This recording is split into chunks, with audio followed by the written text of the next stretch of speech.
Program is intended for listeners who are blind, have low vision, or... Good morning. Welcome to another broadcast day in the Niagara Frontier Radio Reading Service, a private not-for-profit organization. As always, please stay with us, for our reading of the Buffalo News is coming up in just a moment.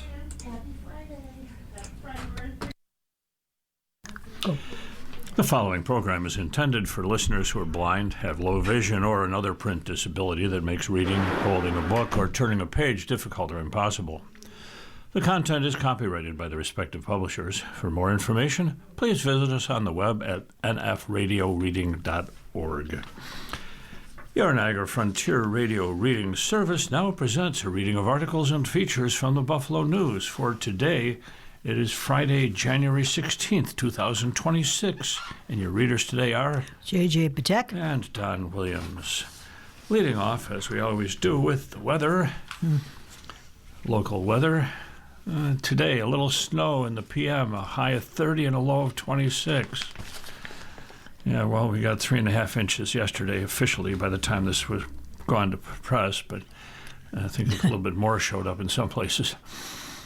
Saturday, a little snow. That's tomorrow. A high of 33 and a low of 20. Sunday, cloudy and colder with a high of 23 and a low of 15. Monday, a little snow. High of 22 and a low of 3. 3? Ooh. Tuesday, they say sunny intervals and frigid. A high of 10. Wednesday, a little afternoon snow with a high of 23 and a low of 16. And Thursday, cold with snow at night, high of 20 and a low of 16.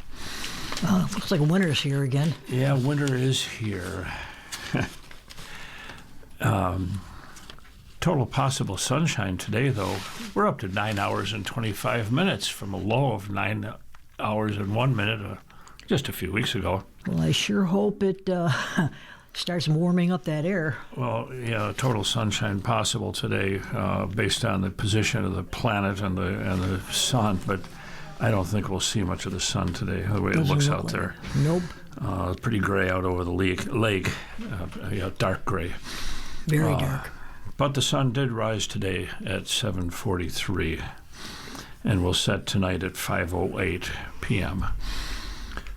Nationally, Camarillo, California had a temperature of 82 yesterday.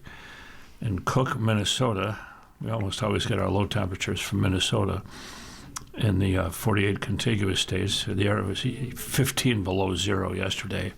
Well, at least a little bit warmer, or we're a little warmer than they were. That's what we have to look forward to this week. We'll see what happens. We'll see what happens. Our first story, and Western New York Democrats back Hochul as opponents look for traction. This is from Robert Gavin. The campaign for governor of New York is underway, and the candidates are all trying to start the year by winning over Buffalo. The Democratic Party primary challenger, Governor Kathy Hochul, visited the governor's hometown as her Republican opponent boasted about his fanhood of her beloved Buffalo Bills, even as he misidentified one of their legends as a late New York Yankees great. On a busy day in the race for governor, Hochul's campaign also announced that she had received the endorsement of 40 Democrats from across western New York.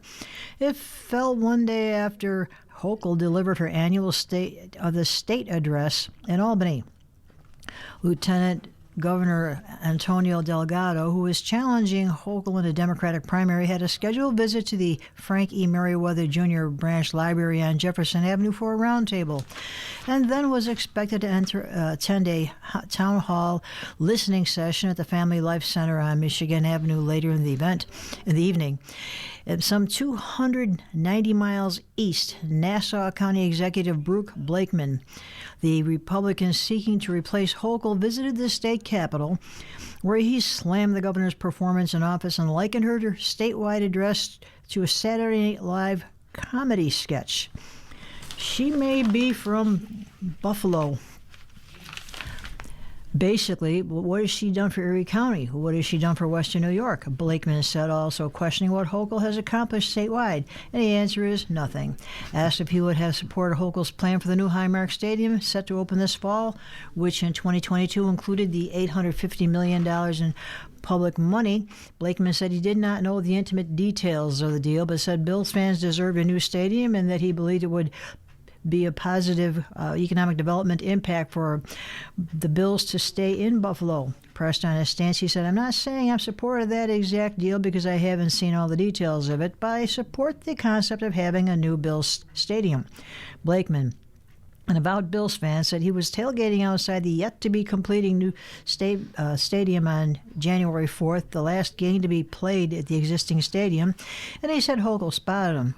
The governor saw me in a Bills golf shirt and said that I was a new Bills fan when actually my son gave me that shirt for Father's Day about 12 to 15 years ago because I was upset that the Jets left Long Island and went to New Jersey, Blakeman told reporters. So I've been a Bills fan for a long time. My favorite player is Bruce Smith for obvious reasons. We're both Bruce. But if you talk about Thurman Munson, Andre Reed, Jim Kelly, Blakeman misidentified Thurman Thomas, the Bills' all-time leading rusher, for Thurman Munson, the name of a late Yankees catcher and team captain who died in 1979 in a plane crash at the age of 32. Yeah, that was an oops. He said that Thurman Munson had been his favorite Yankee. Meanwhile, the list of Democrats endorsing Hochul on Wednesday included Buffalo Mayor Sean Ryan, Niagara Falls Mayor Robert Restino, Erie County Executive Mark Poloncarz, and 5 of the 6 Democrats in the region's state delegation to Albany, including Assembly Majority Leader Crystal Peoples-Stokes, according to the government's re-election campaign. We are living in a time where it's going to take strength and unity to move us forward. We don't have the luxury of being divided, Peoples-Stokes, the Democrat from Buffalo, said in a statement.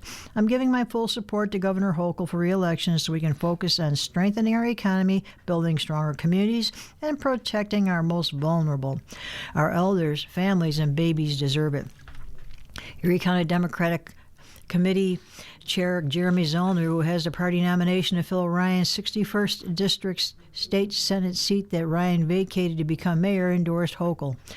Assembly member Jonathan Rivera, a Democrat from Buffalo, who sought the party nod for the seat and criticized the governor over the time frame for the February 3rd special election, was not listed among the officials endorsing Hochul.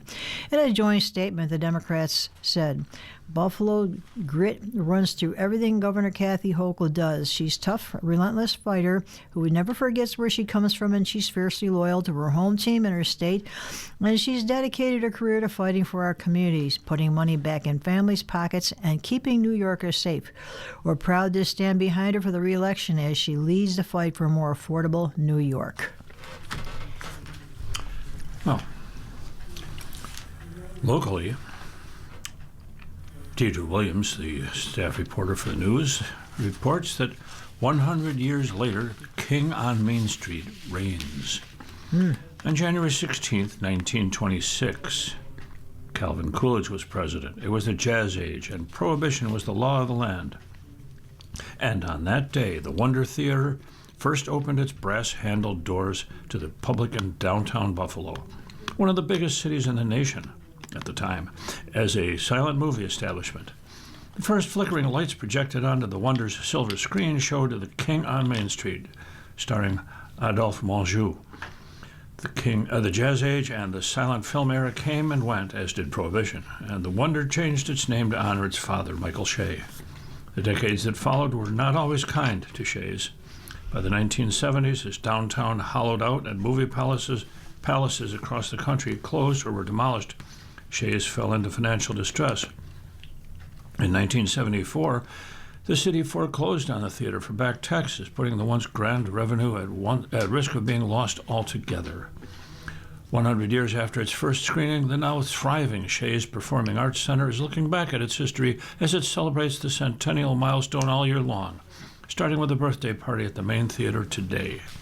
For generations, Shea's Buffalo Theater has been a special place where memories are made and shared, said Brian Higgins, who has served as Shea's CEO since 2024. Its survival and success are rooted in the deep conviction that this theater matters to our culture, our city, and our people. This centennial celebrates the community, volunteers, artists, and supporters whose passion built, saved, and sustained this extraordinary place, he said. Its survival owes much to a grassroots rescue effort. After the foreclosure, a group of residents formed the Friends of Buffalo Theater to save the building from demolition, running it for several years and securing its placement on the National Register of Historic Places in 1975. In 1980, the nonprofit Shays O'Connell Preservation Guild was created to manage the theater, an arrangement that remains in place today. For 40 of Shay's 100 years, Sue Staple has been a season ticket holder. She's a seasoned theater lover, she said, especially the epic musical Les Miserables, which she has seen 14 times in Philadelphia, Toronto, and every time it comes to Shay's. My love of Shay's goes back a long, long time, and I always thought how wonderful it would be to volunteer there, said Staple, 79, who, aside from being a patron for decades, has been a volunteer fundraiser for Shay's since 2011. She said quality, variety, and diversity are what made Shay's so popular over the years. I think that there was a real effort to bring different kinds of shows to appeal to different kinds of audiences, people with all kinds of different backgrounds and interests, so that you broaden the impact of something like that, she said. For Higgins, who came to Shay's after 19 years serving Buffalo in the House of Representatives, the theater centennial is a full-circle moment. His grandfather was an immigrant from Ireland's County Mayo who came to Buffalo and found work as a bricklayer. He would have been 30 years old in 1926, Higgins said. Shay's was built in 1926 with 520,000 bricks that were hand-laid, Higgins said, adding that Richard Williamson, president of Bricklayers and Allied Craftworkers Local 3, said Higgins' grandfather definitely worked on that project because at that time, everything in downtown Buffalo was brick, so they just moved bricklayers from project to project. He said he is proud to have a likely family connection to the old building's bones. While celebrating the theater's storied past, Higgins is looking toward the future with an expansion, outreach, and redevelopment. I'm not of the theater, but I think like anything in life, this is about vision and execution, he said. Michael Shay was a First Ward native who went from dock laborer and ironworker to one of the most influential entertainment impresarios of the early 20th century, building a vaudeville and movie theater empire that stretched across Buffalo, Toronto, and beyond, according to author Timothy Bowen's Against the Grain, a history of Buffalo's First Ward neighborhood. Known for his instinct for popular taste and his insistence that theater be accessible to working people, Bowen wrote, Shay conceived his Main Street Theater as a kind of cathedral to entertainment. Shay's Performing Arts Center today is a campus of 3 theaters downtown. The 3,019-seat Main Theater at 946 Main Street, Shay's 710 Theater at the corner of Main and Tupper, and Shay's Smith Theater, which is immediately next to the Main Theater. The Main Theater was built in a year and a day at a cost of about $1.8 million, roughly equivalent to $32 million in today's currency. Originally a movie house under Paramount Pictures, Shay's Buffalo would later stage vaudeville shows and play host to some of the biggest names in entertainment. Today, Shay's Buffalo Theater is the only surviving Louis Tiffany design theater with an original Wurlitzer organ. Shay's had 16,881 season ticket subscribers last year, a patron base that is the 3rd highest in this theater's history. In 2024, Higgins' first year as president, there were 17,159, he said. We had lines for 3 weeks at the end of 2024 and into the first weeks of 2025. 68,000 people came to the door at Shay's, spending about $26 million before and after the show, Higgins said. Most of the theaters that are like Shay's throughout the country have not recovered since the pandemic, and they're down 40%. We're increasing again. I don't know what it is. I think it's just a uniqueness of Buffalo and their affection for the theater to make it work, he said. In recent decades, more than $15 million in restoration and improvements have been completed at Shay's Buffalo. The historic Blade sign was returned and relit in 2004. The carpets were replaced and restored in 2009. The ceilings received attention in 2015, and those are just a few examples. Higgins is looking to do more. The price tag for this renovation is $35 million. Groundbreaking is scheduled for March, with completion expected next year. The expansion is 25,000 square feet, The seating capacity will not increase, but the project will more than double the lobby space, including the petite lobby on the first floor, so you won't have all that congestion you have now, Higgins said. 60 new restroom fixtures will be added, as well as 3 high-speed, large-capacity elevators. We don't have any right now for our patrons, and our demographic is older, so a lot of people can't go to the theater because they can't move easily, Higgins said.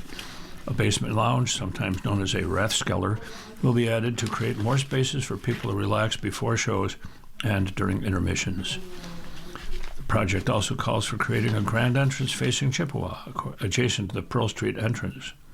It's an atrium, a glass-enclosed atrium, which will have footlights that will shine through the atrium to go with the color scheme of the show, he said. So for Wicked, it would be green. Beyond the landmark theater, Shays is working with Buffalo AKG Art Museum, Visit Buffalo, the City of Buffalo, and other entities to build a lighted outdoor art installation near the close-by Alleyway Theater to spruce up the area's appearance and to encourage people to use the alley, which is a city right-of-way, Higgins said. The alley connects Pearl Street with Main Street, and the installation would make the area warm and welcoming. And Higgins wants to add more outdoor lighting and signs to give Buffalo's theater district, which is often a quiet place when no shows are scheduled, more to feel like a miniature Times Square. Theater is about the light and the night, and we want to create a smaller scale Times Square type of environment, Higgins said. And selfishly, we can use that to promote a show, but to also advertise, which becomes another revenue source. Similar plans are in the works for the Michael Bennett Walkway, which connects Washington Street with Main Street. Buffalo Mayor Sean Ryan said this week that Shays reflects the pride the community takes in its history. It also reflects, Ryan said in an email to the news, our belief that the arts are essential to who we are as a city. Ryan said the Shays expansion will help make it an anchor for a thriving neighborhood, and he supports the broad strokes of Higgins' vision.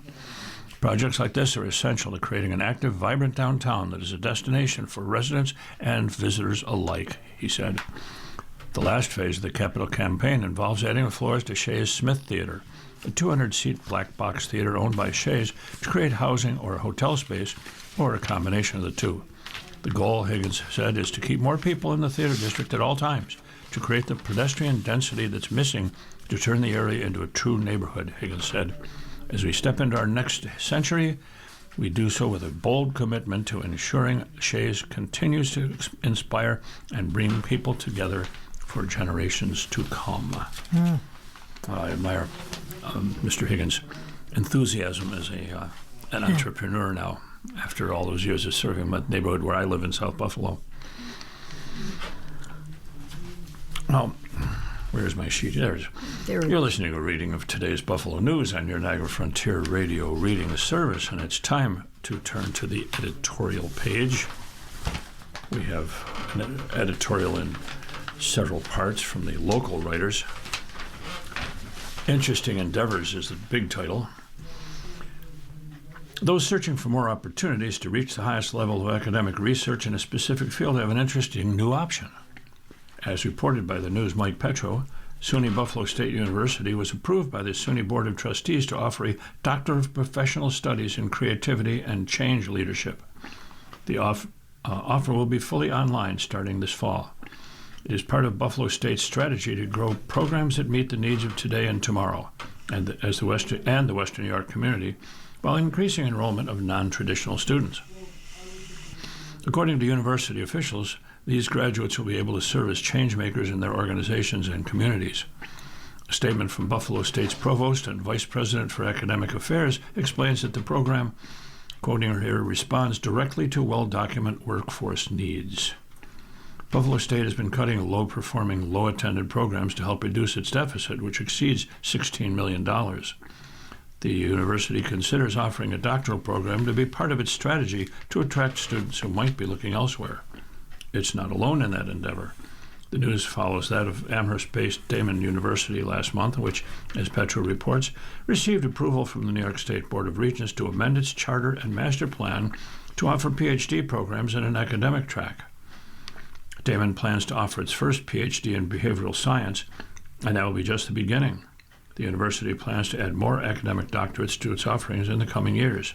The first group of behavioral science academics is planned to begin this fall.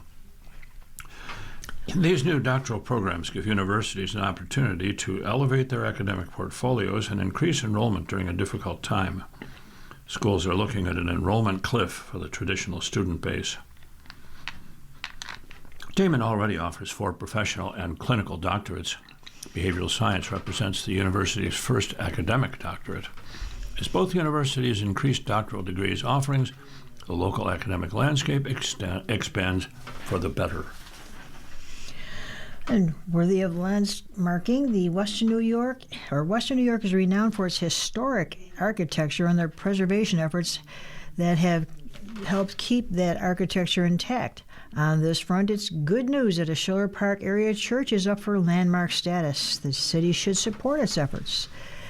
As reported by the News' Jonathan D. Epstein, the Common Council is considering a historic designation for the Centennial AME Zion Church, which was originally constructed in 1911 to 1912 as the Jerusalem Evangelical and Reformed Church.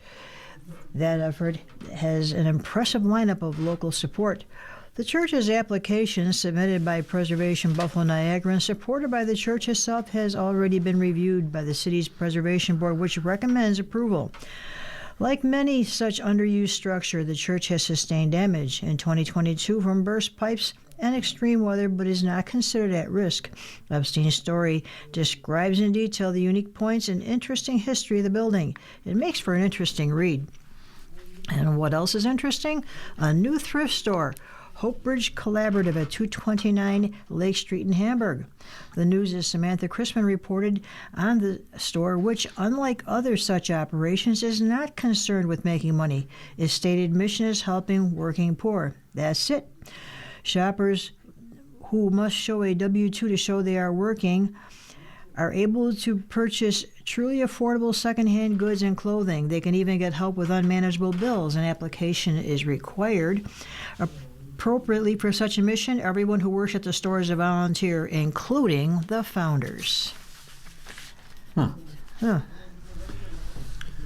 are a couple of interesting editorial cartoons today. One from Adam Ziglis, the local cartoonist, showing a smiling figure of the leader of Iran, the Ayatollah Ali Khamenei, and with a scarf around his neck, portraying the insurrection that he's managed to get put down after only about a week, and 3,000 thereabouts, 3,000 lives lost. But he has successfully put it down and closed off the country from the world, and he sits there smiling with an iron glove on his hand. Across the page, Michael Ramirez, a familiar name from the Creators Syndicate, showing the International Space Station in orbit, and an ambulance. The way it looks in the picture, of course we know better because we know there's no gravity out there, but it looks like this ambulance is hurtling down at the space station. But they had a little bit of a medical emergency there for the first time in history of the space station. They had to evacuate some people from the space station, but the ambulance driver is saying, as he heads in there, "This might be trickier than I thought." So they managed a successful return to Earth with a splashdown in the water, of course, like they usually do, and things are going smoothly at the moment. But we'll see how they make out in the month to come. Now from Robin Abkarian. Shooting shows how those serving Trump feel they are above the law. I've watched far too many videos of the killing that took place on January 7th when an ICE agent shot an unarmed woman in the head as she tried to drive away from him in Minneapolis. Nothing I've seen comports with what the Trump administration officials said in the aftermath. Homeland Security Secretary Kristi Noem trashed the dead woman as a domestic terrorist. Vice President Vance called her a deranged leftist. President Trump said she violently, willfully, viciously ran over the ICE officer. Likewise, I've watched far too many videos of the violence and bloodshed that were unleashed on the U.S. Capitol 5 years ago by a pro-Trump mob determined to overturn the results of the 2020 presidential election. Nothing that I have seen comports with what was posted on the White House website last week to mark the terrible event's 5th anniversary. The Democrats masterfully reversed reality after January 6th, branding peaceful patriotic protesters as insurrectionists and framing the event as a violent coup attempt orchestrated by Trump. The extent to which Trump administration is trying to pretend away what one former federal prosecutors called the most documented crime in American history is shameful. Orwellian efforts to memory hole January 6 include the Department of Justice deleting the public database that tracked criminal cases resulting from the day's violence, references to the day as a riot or insurrection have disappeared from government websites, replaced with descriptions of peaceful protests, quote unquote. The FBI deleted its wanted posters for unsolved January 6 cases, and of course, there are the blanket pardons of more than 1,500 rioters, many of whom viciously assaulted police officers. I think you can draw a line between the killing in Minneapolis and the riot. People who do Trump's bidding know they have nothing to fear from the justice system and may even be rewarded for their behavior. The ICE officer who killed 37-year-old Renee Nicole Good, poet and mother of 3, strolled away from her car as her bloody body was slumped over the wheel, got into an SUV, and drove away. He is already being portrayed as a victim by Trump and his supporters. I expect we will eventually see a presidential medal of some sort for him. Pardon to J6 criminals who consider themselves victims want to sue the government for damages, undoubtedly inspired by the $5 million payout to the family of rioter Ashley Babbitt, who was slain as she tried to storm a barricaded door and enter the House Speaker's lobby at the Capitol. Proud Boys leader Enrique Tarrio has already filed a $100 million lawsuit against the government, alleging wrongful imprisonment, among other things. Until his pardon, he was serving a 22-year term for seditious conspiracy. Last week, Tarrio was in D.C. leading a march to commemorate Babbitt and other protesters hurt in the clashes, but not the police officers whose later deaths were attributed to the riot, nor the approximately 150 officers who were injured in the melee and who still suffer to this day. At this sickening moment in our history, I was heartened and even a little bit shocked as I watched a hearing convened by House Democrats to commemorate the anniversary. Witnesses included representatives, police officers, prosecutors, and at least one person who took part in the violence and now deeply regrets it. Pamela Hampill, 73, was dubbed the MAGA Granny for her role in the attacks. She live-streamed the attack on Facebook and in 2022 pleaded guilty to demonstrating, picketing, or parading at a Capitol building. She was sentenced to 60 days in prison and 36 months of probation and ordered to pay $500 in restitution. When she was offered Trump's pardon, she refused it. What I did was wrong, Hampill told the House panel. I pleaded guilty to my crime because I did the crime. I received due process, and the DOJ was not weaponized against me. Accepting that pardon would be lying about what happened on January the 6th. I am guilty, and I own that guilt. Imagine that. Republican leaders, so many of whom blamed Trump for inciting the riot before bending the knee, once again wanted no part of the January 6th commemorations. Instead, House GOP members gathered at a Kennedy Center retreat where Trump shamelessly blamed former House Speaker Nancy Pelosi for the violence. God forbid if they ever put this president under oath, Pelosi, a Democrat from California, told House Democrats last Tuesday. His people know never to do that. House Speaker Mike Johnson, a Republican from Louisiana, is so afraid of Trump he refused to hang the plaque the Congress approved in 2022 to honor the officers who saved them from the J6 mob. It was supposed to be hung on the west end of the front of the Capitol, where some of the most intense fighting took place. Their heroism will never be forgotten, it says. Sure. On January 8th, the Senate voted unanimously to hang it in a temporary location until presumably Johnson can locate his spine. I suggest those who insist on recalling January 6th as a day of peaceful protest to be required to peruse NPR's new visual archive devoted to the events. Even 5 years later, the violence still shocks. As our president and his apparatchiks try to rewrite history or lie about an ICE shooting, the rest of us have a moral obligation to speak the truth and call them out. Believe your eyes, not their lies. And that's from Robin Abkarian. Robin Abkarian makes no secret of her feelings in this piece. Now tell us how you really feel. Well, yeah. But she's right. House GOP members gathered at a Kennedy Center retreat, just ignoring the president's efforts to rename it. All the shows have canceled out of there. Nobody wants to perform. But that's another topic. That's another topic. But yeah, I've read that too. You're listening to a reading of today's Buffalo News on your Niagara Frontier Radio reading service. At half past the hour, we turn to the local views. This My View comes from Craig Scarupa, who loves retirement but worries about the world. So far, it has been grand. Both my wife and I absolutely love being retired. It is hard to fathom, but we still do not have enough time in each day. Nope. I used to laugh at people who said since they've retired, they have no idea how they've ever found time to go to work. I said that. I laughed at those people. I have now become one of those people. When did I work? Back to the article. Between reading, working out, golf, fun Fridays, traveling, spending time with the kids and grandchildren, taking care of the dog, bird, fish, and a whole host of other mundane things, there just isn't enough time. Very much like our working days, there are always things we should be doing. Unlike our working days, we do them at a different pace.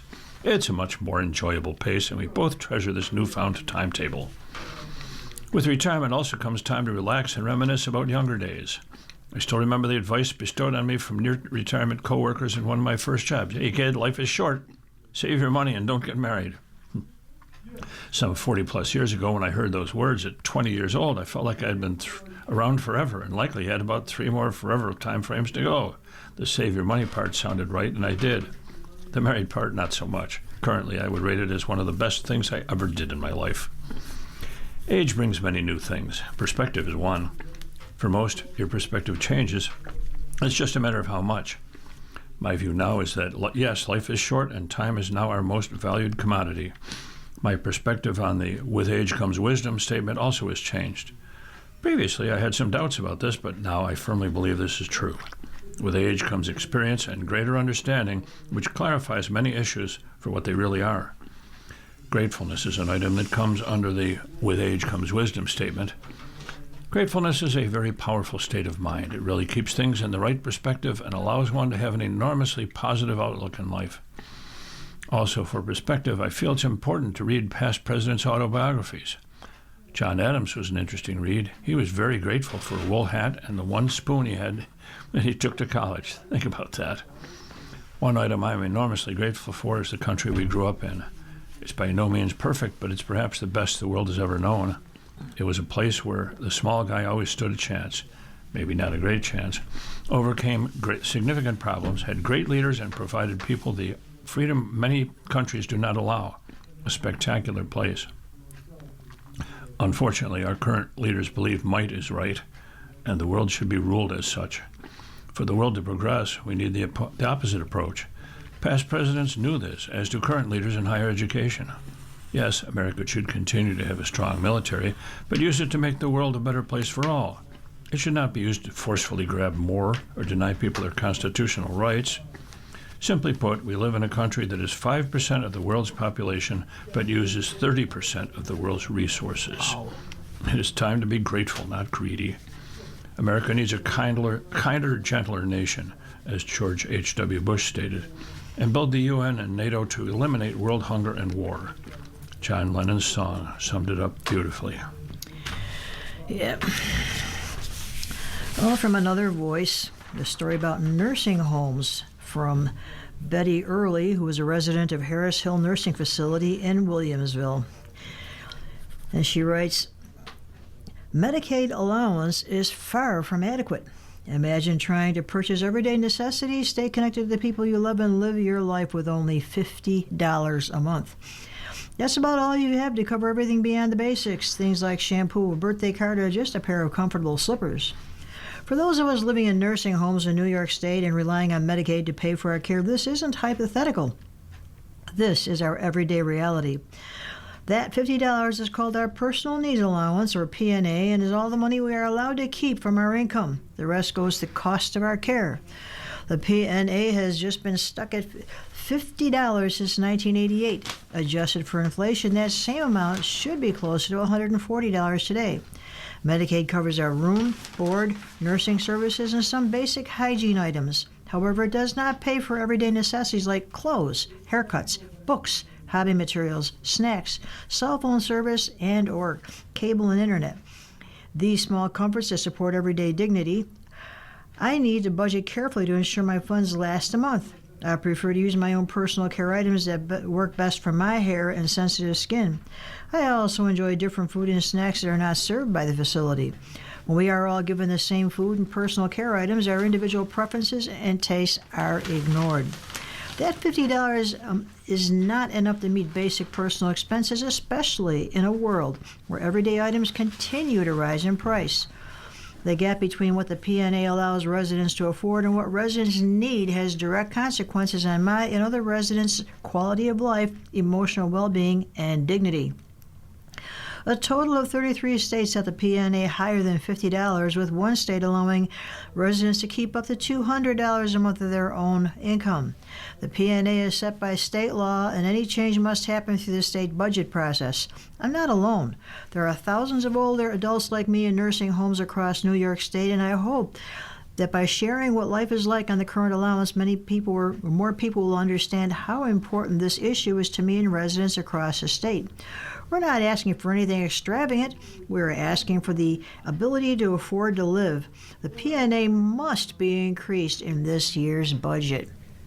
Gee, I didn't know that. I didn't either. That's horrible. Horrible works. And not hopeful about change in the near future. Well, turning to the business and finance section, we find an article about the farm economy, this from the Reuters news service. Across the U.S. Farm Belt, these have become depressing times. Farmers are facing another season of low prices, high costs, and difficult decisions about how or whether to keep operating. E-banks are cutting off some growers just as they urgently need cash. Thousands of workers are losing jobs as meatpacking plants close and farm equipment makers scale back. Strain inside the U.S. farm economy is mushrooming across rural America, from unsold tractors sitting on dealer lots to agribusiness companies reporting shrinking earnings as abundant grain supplies weigh on markets. Crop prices have been weak and production costs high for 3 years now. This year is shaping up to be equally grim, according to interviews with producers, farm economists, and industry trade groups. And this week's final government crop data showed higher output than expected, while corn inventories reached a December record, another red flag signifying low crop prices and farm profitability. Any turnaround now rests on a fragile chain of events, they said, including a resolution of President Trump's trade wars, renewed buying from China, and more favorable domestic biofuels policies. U.S. farmers would also benefit from unfavorable weather in rival grain-producing countries. You talk to farmers and they say, I don't know what I'm going to do, said Sherman Nolan, an Illinois row crop farmer and market analyst with Risk Management Commodities. I know banks that are turning away farmers and farmers saying they can't pay back last year's operating note. It's pretty depressing out here. U.S. farmers produced massive corn and soybean harvests this past fall, according to adding to a global glut of grain. Soybean farmers also missed out on billions of dollars in lost sales to China, by far the world's top soy buyer.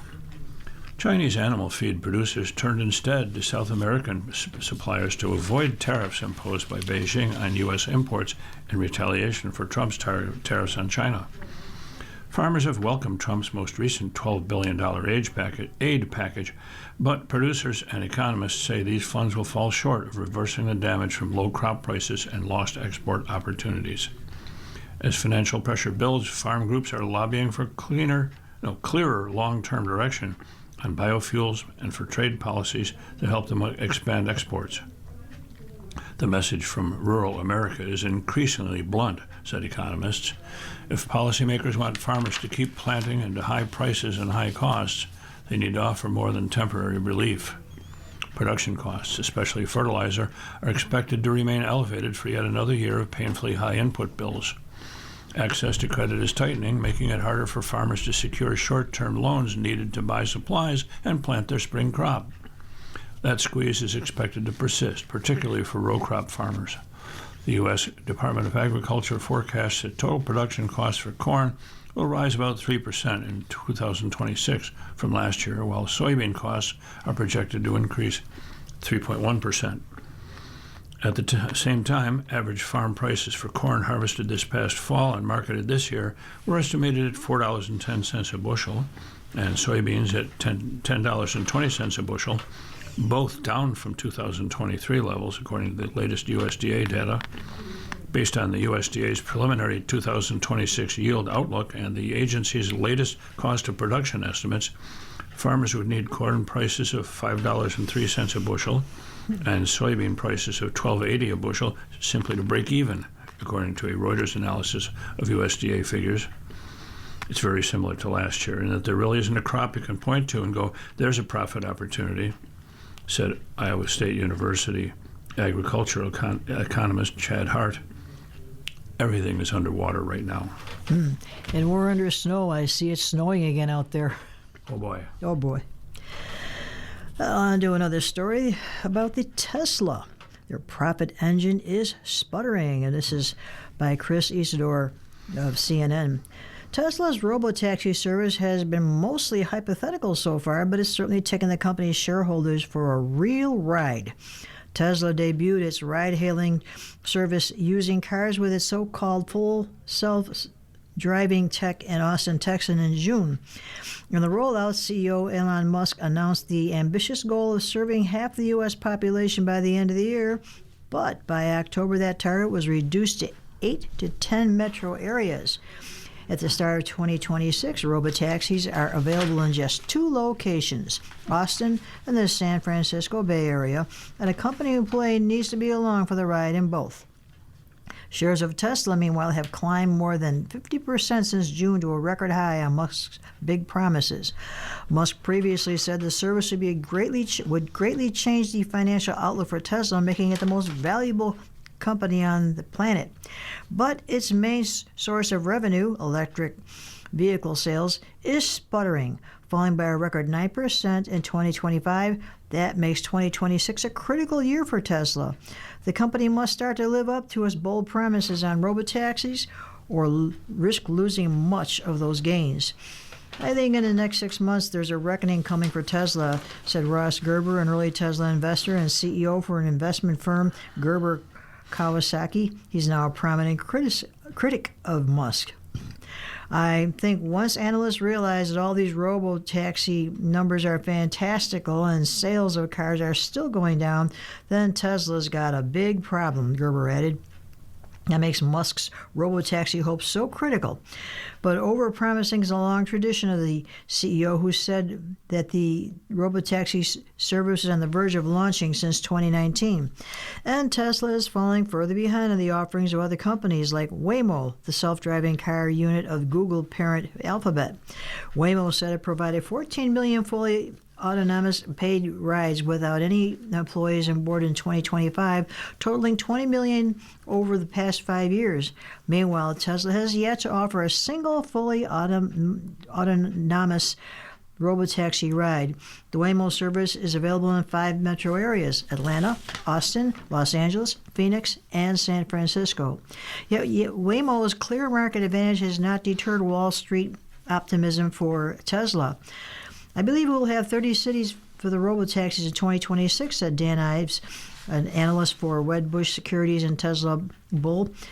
You need to use a brick-by-brick process to build out the most important growth in Tesla's history. Well, on to you, Don. As part of our newspaper reading, we now present the day's death listings. If you need further information on any of these names, call us at 716-821-5555. That's 716-821-5555. 5555. Blattenberger June V. Nee Yetter. She was 86, lived in Lackawanna. Bozer Marilyn L. Nee Hansen, age 92, of Springville. David DeMarco, an 87-year-old resident of Buffalo. Jermaine Thomas P., he was known as Red, living, 78, sorry. Another Buffalonian. And Kosanovich Mary Nee Till, born just a couple months before me in 1946. She was 79, died earlier this week. I know the name Kosanovich, and it belongs to her husband Peter, who was a colleague of mine in the West Seneca school system, another math teacher who I've known for many years. Again, if you need any further information on any of those names, call us at 716-821-5555. Reuters provides us an obituary for former Cyprus President George Vasiliou, who died Wednesday at age 94. He risked arrest in Cold War Hungary, smuggling a banned political manifesto past the Iron Curtain. In 1956, as Soviet tanks crushed a popular uprising in Budapest, he agreed to carry to the West the document, one of the anonymous Hungaricus pamphlets that gave the outside world its first uncensored accounts of the crackdown. I read it, agreed with what was written, and said I would gladly take it, Vasiliou, who was president of Cyprus between 1988 and 1993, later recalled. And I was lucky because no one noticed I took it. That early act of defiance helped shape the reformer who would later lead Cyprus toward Europe's political mainstream and out of post-colonial uncertainty, helping to turn the former British island colony into a member of the European Union. Vasiliou died in a hospital, his wife Andrula said on X Wednesday, adding he passed away peacefully in our arms. The couple had been married for 59 years. Vasiliou was born in Cyprus on May 20th, 1931, to parents who were both doctors and die-hard communists.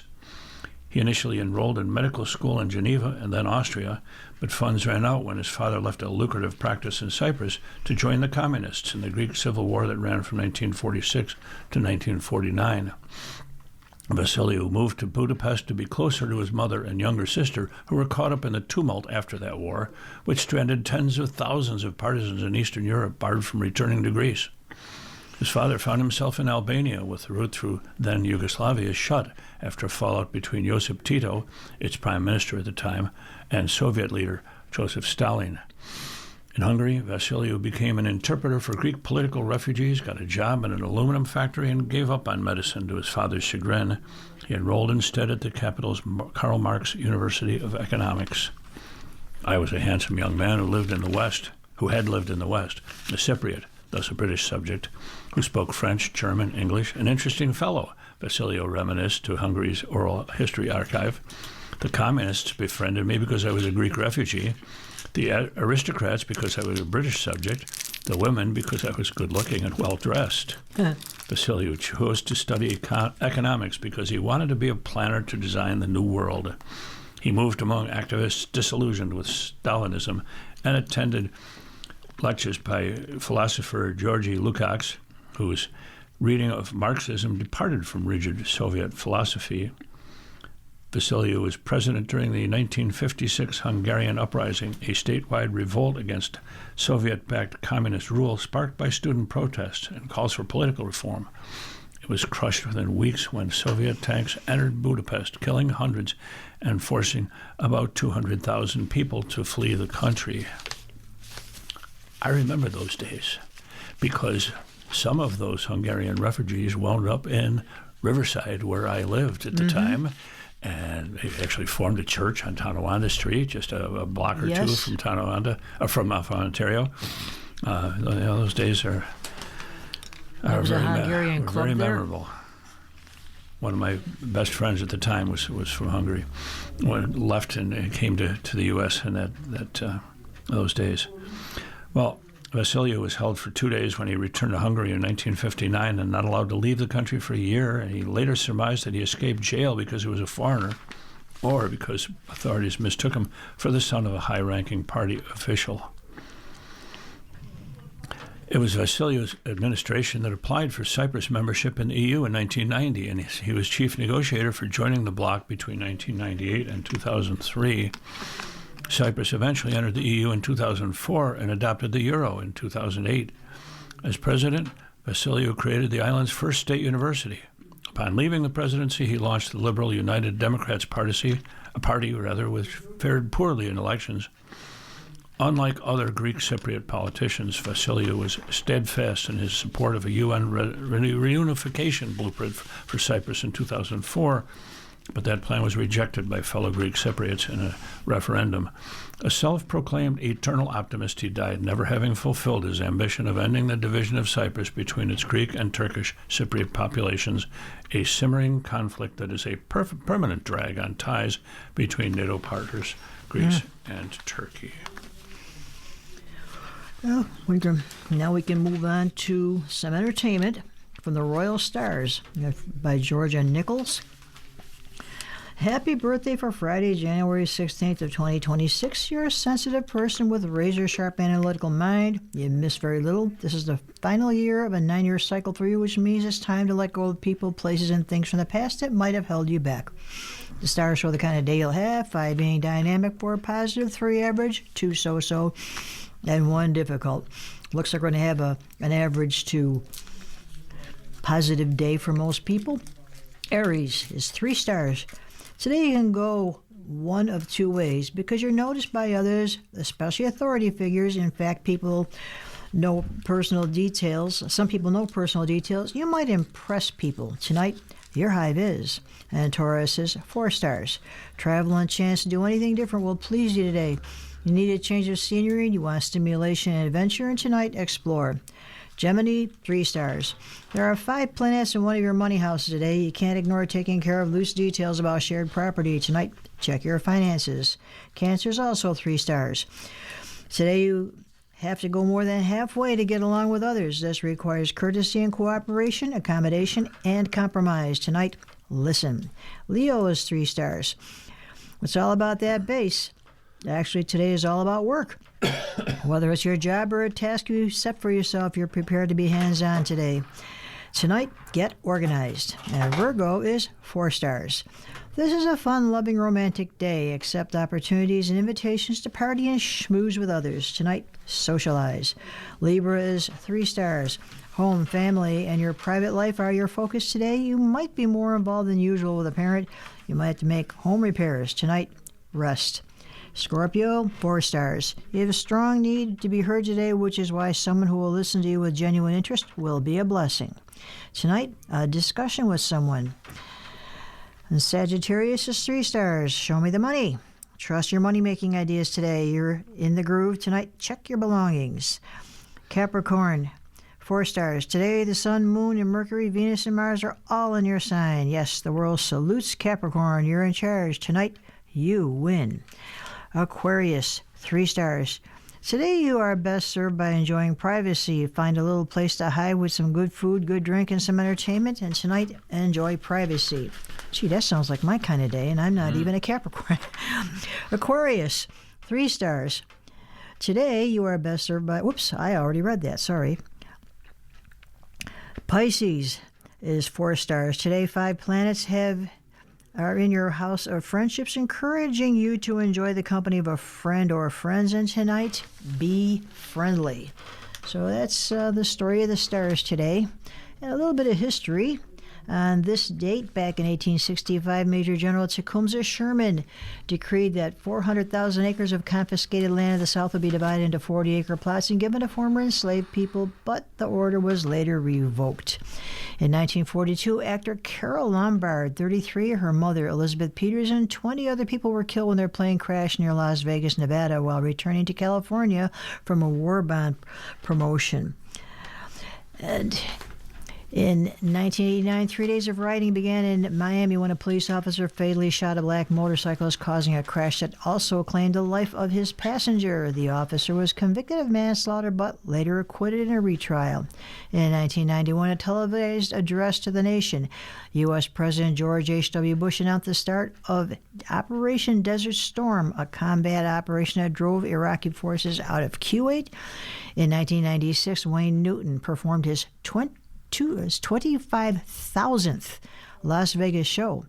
Newton had performed more shows as a headliner in Las Vegas than any other entertainer.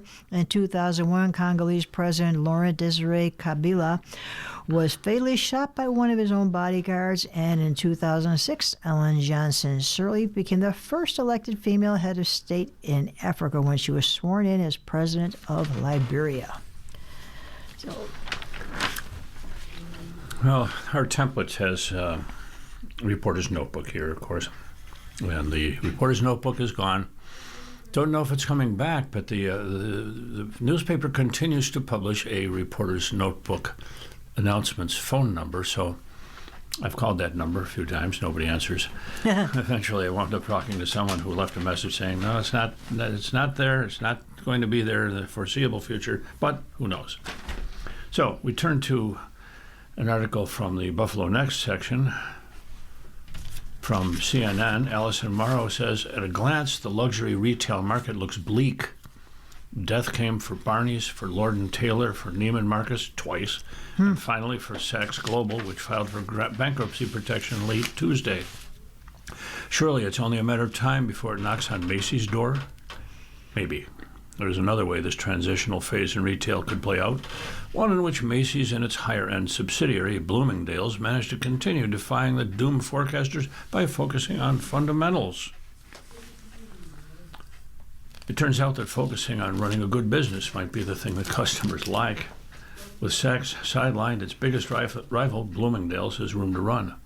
Over the past year, as Saks reportedly struggled to pay vendors, Bloomingdale's has already captured some of its competitors' business. Bloomingdale's is well positioned to keep that up as Saks wends its way through the bankruptcy process, especially if Saks and Neiman Marcus stores close or run short of inventory, retail analyst Neil Saunders said. That would only add to the momentum that Macy's has built as an outlier in the post-pandemic death of the department store. Macy's barely survived the pandemic-era closures that drove customers even deeper into the grasp of e-commerce giants like Amazon. Twice since then, the company has fought off private equity sharks that were more attracted to Macy's ample real estate assets than its long-term potential as like a store. In rejecting their buyout offers, Macy's concluded that the deals weren't in shareholders' best interest. A bold move, but also an understandable one when you consider the track record of retailers that got the full PE treatment. Sears, Lord & Taylor, Radio Shack, Toys R Us, Payless Shoes, Sports Authority. Instead, Macy's doubled down on fundamentals. Nearly 2 years ago, it named Tony Spring, a Bloomingdale's veteran, to take over as CEO and clean house. A big part of Spring's turnaround plan had been to simply pick up the messy piles of unfolded sweaters, fix the janky dressing room locks, and put actual human staff in place to tend to customers. That's the type of fundamentals analysts say Macy's needs to focus on. Over the past 2 years, Macy's has closed more than 100 underperforming stores, and it plans to close 14 more this year, including its Boulevard Mall store in Amherst. Once that closes within the next 2 months or so, only one Macy's will remember in the Buffalo-Niagara region at the Walden Galleria in Cheektowaga. You're listening to a reading of articles from the Buffalo News for today, Friday, January 16th, 2026, on your Niagara Frontier Radio Reading Service. We'll return for more readings after this short break. Your readers today are J.J. Patek and Don Williams. If you're listening to this publication online, you're probably using our website, a podcast player like Spotify or iTunes, a streaming service like Siro, or a smart speaker. Did you know that we now have a dedicated app that can be downloaded to any mobile device, like a smartphone or tablet, for free? App users can conveniently access our live stream and any episode of our podcast easier than ever. To download the app, just type NFRRS in the search window in the Apple App Store or in the Google Play Store. Contact us anytime if you have any questions by calling 716-821-5555, extension 5. Thank you.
We'll continue now with our reading of articles from today's Buffalo News. Your readers are Don Williams and J.J. Patek. And turning to local news. No charges for officer who flashed gun on golf course. This is from Dan Herbeck. No criminal or disciplinary charges will be filed against a Cheektowaga police officer who displayed his gun and badge during an argument on an Amherst golf course last year. A departmental investigation has been completed and the officer's superiors have decided not to file disciplinary charges against the officer. Cheektowaga Police Captain Jeffrey Schmidt told the Buffalo News. The departmental probe was conducted after the off-duty officer upset some other golfers with his conduct during an altercation on June 5th at the popular Glen Oak Golf Course, the news reported last summer. According to Amherst police, officers responded to Glen Oak to investigate a complaint that two people got into a verbal altercation with another person who then displayed a firearm and stated he was a police officer. Amherst officers said they instructed the off-duty officer to place his hands on his head while they patted him down for weapons. A 25-year-old officer told the Amherst officers he was carrying a gun in a holster on his side, and the officers seized the firearm. Amherst police then contacted Cheektowaga police about the incident, and Cheektowaga police supervisor was sent to the scene. The off-duty officer told Amherst police that an argument erupted after he unknowingly hit his ball near four golfers who were playing ahead of him on the 7th green. He said two of the golfers of the group had angrily confronted him, and one of the golfers repeatedly waved his golf club at him in a hostile manner while threatening to beat him up. Well, according to a police report, the off-duty officer said he showed his police badge and his holstered handgun, which he had been carrying in his golf bag, to the angry man, who then retreated.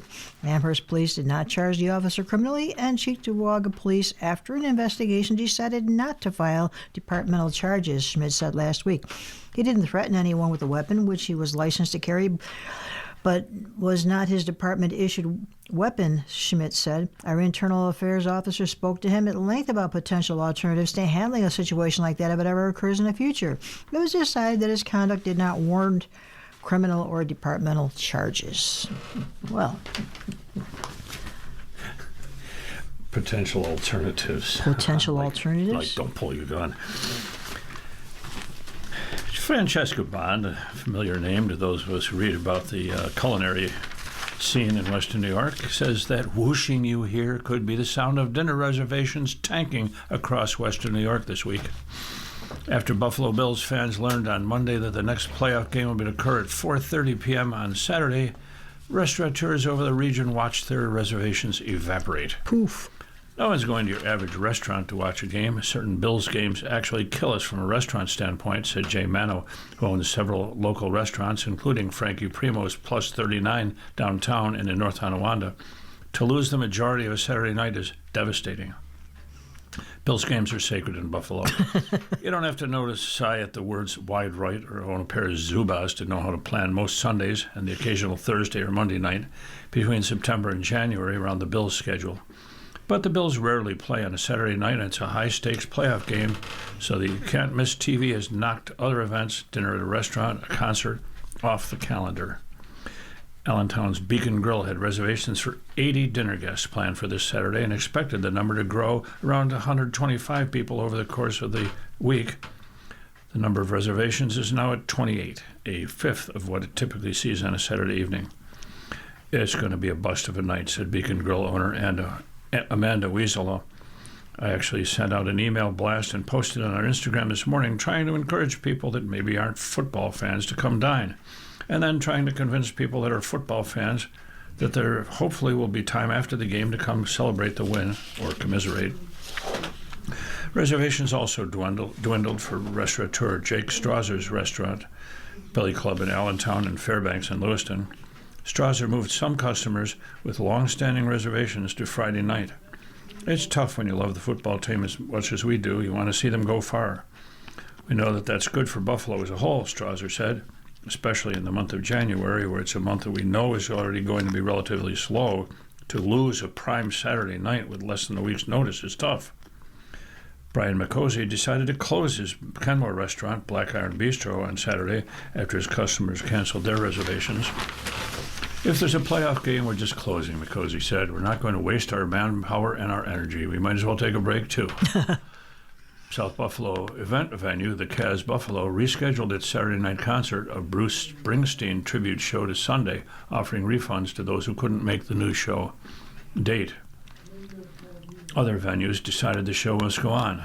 Lockport's Palace Theater has 2 performances of the musical Rent scheduled for Saturday at 2 and 7:30. Executive Director Christopher Parada said the performance times aligned perfectly with the Bills games, so people with tickets wouldn't have to miss either.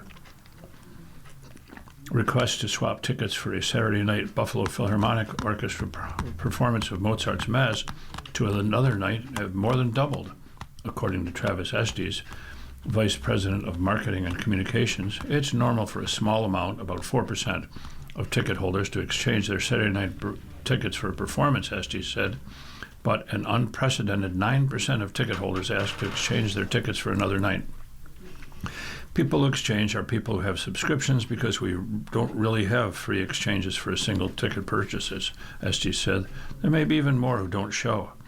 We just won't know that until the report after. It's not the first time the Bills game has affected the orchestra's sales. Estes has noticed that ticket sales for Sunday afternoon performances, which would sometimes occur during Bills games, don't sell as well in Buffalo as in other cities. As a result, the BPO reduced its number of Sunday matinees. I've even spoken at conferences about this, Estes said. The Bills' impact on Buffalo as a whole is incredible. Sunday matinee concerts sell really well in other parts of the country, but here in Buffalo there seems to be this ingrained thing about this is for family. The fan bases for live comedy and football must not overlap much this weekend, as neither Comedy Sports Buffalo or Babeville, which is holding a live comedy show Saturday evening, noticed tickets cancellations for the game. Meanwhile, Dave and Adams, a collectible card and memorabilia store in Amherst, moved a signing event with former Buffalo Sabre goaltender Ryan Miller from 5 p.m. to 11 a.m. because of the game. Reservations that are typically difficult to score also became available. Earlier this week, tables opened up at the Elmwood Village's buzzy new Mediterranean restaurant, Mira, during prime Saturday evening hours. They're already snatched up again. Saturday nights are important in the restaurant industry. They're often the most profitable night of the week. Losing a Saturday, whether due to weather or the NFL, digs into a restaurant's profits and can send staff scrambling.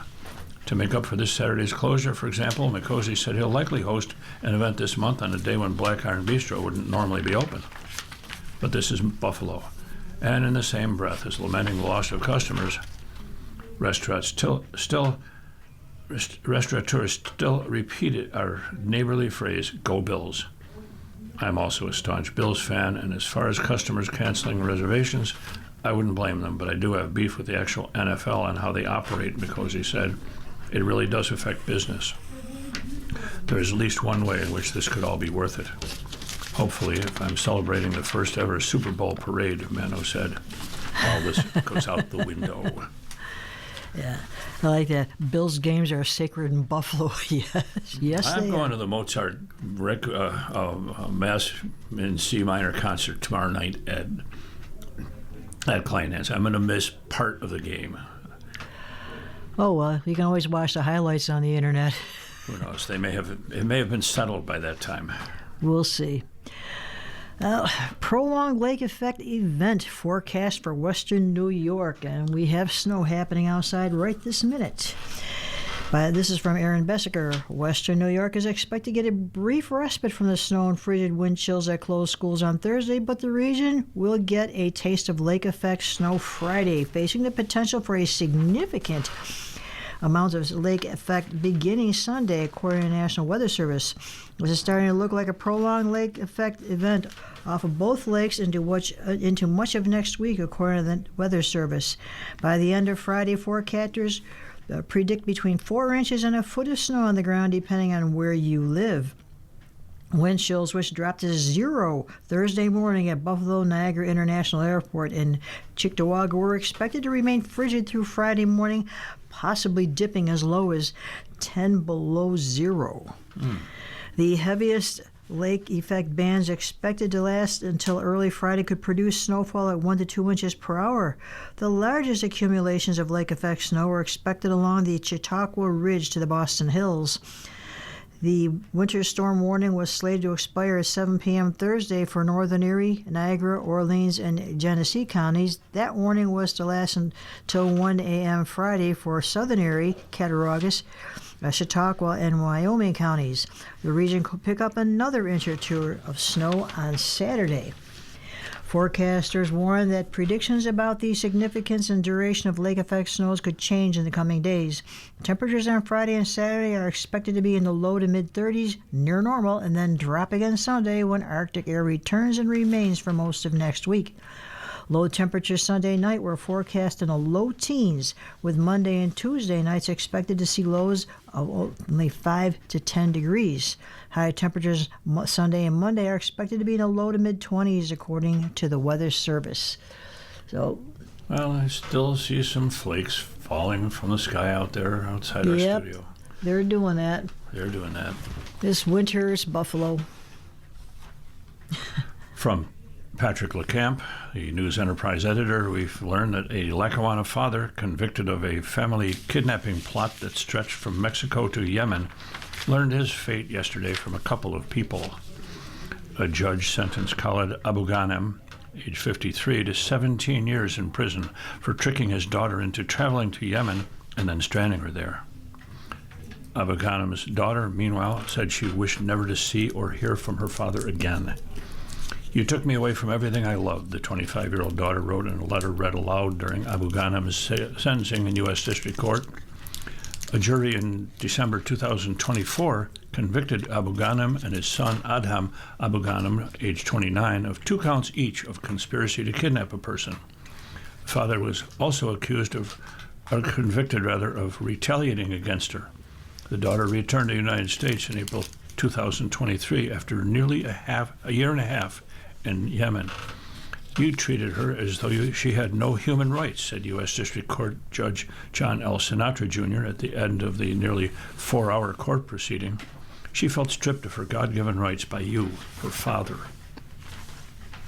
While the kidnapping plot relied on trickery, not physical force, the end result was the same: the loss of freedom for a significant part of her life, Sinatra said. Abu Ghanem, the father of 8 children, maintained his innocence at his sentencing hearing. He denied his daughter's trial testimony that he beat her in Yemen when she rejected a marriage he tried to arrange for her. "I'm not a kidnapper," he said. "I'm certainly not the man who would harm his own child."